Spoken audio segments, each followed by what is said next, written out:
Howdy, my name is James Lamp, and I'm a Presidential Student Ambassador talking today about Title IX resources. So, whether we like it or not, there are evil people that exist at whatever institution that you go to that will perform sexual assault or rape. WVU is unfortunately no exception to this. With current laws, however, the WVU community can be rest assured that they have access to several different forms of resources for sexual misconduct violations. All of these can be classified under the branch Title IX. However, these resources are not only difficult to navigate for a novice, but some are also basically unheard of by the WVU community, including myself until recently. So that's why I'm here to guide you today through the process and resources available for various Title IX violations.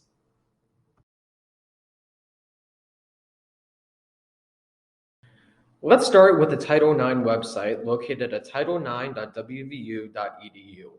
At the home screen, you are presented with a brief overview of what Title IX covers and how WVU is obligated to treat victims. However, the most important part of this website does not lie in the context, it's with the two buttons in the upper right corner. There's one button labeled Report Abuse in light blue, and this is if you have seen child or elder abuse on WVU's campus and wish to report it. However, for this presentation, the most relevant button is the orange File a Complaint button. This can be used by anyone that has either witnessed or experienced a sexual assault or rape and wishes to report it.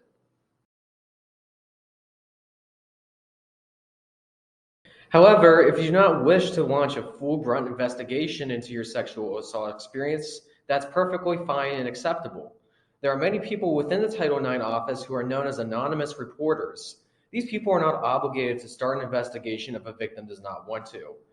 Here's a list of some of the anonymous reporters around the Morgantown area and the WVU community. Most importantly are the two numbers that I listed at the bottom. One is the on-call phone hotline, which can be used by anyone at any time if they are experiencing a mental health emergency, especially those that have been affected by sexual assault. Another is the WVU LGBTQ plus hotline for those who are in the LGBTQ community and have experienced either a hate crime or some other negative experience. Unfortunately, sexual assault and rape survivors have a much higher risk of serious mental illnesses such as depression, anxiety, and PTSD than those who are not assaulted. These rates are much higher in those who are marginalized, such as BIPOC, LGBTQ, and several others. So the question becomes, what do you do about it?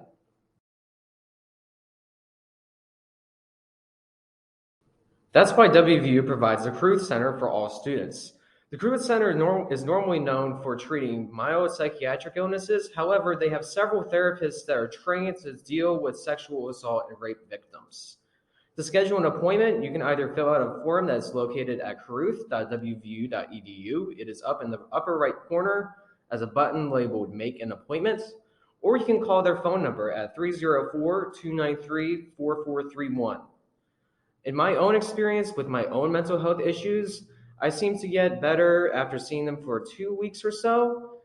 And ever since then, my life has been so much better. If you are at all considering going to see a therapist for your sexual assault or rape experience, I would highly recommend going to the Cruth Center first.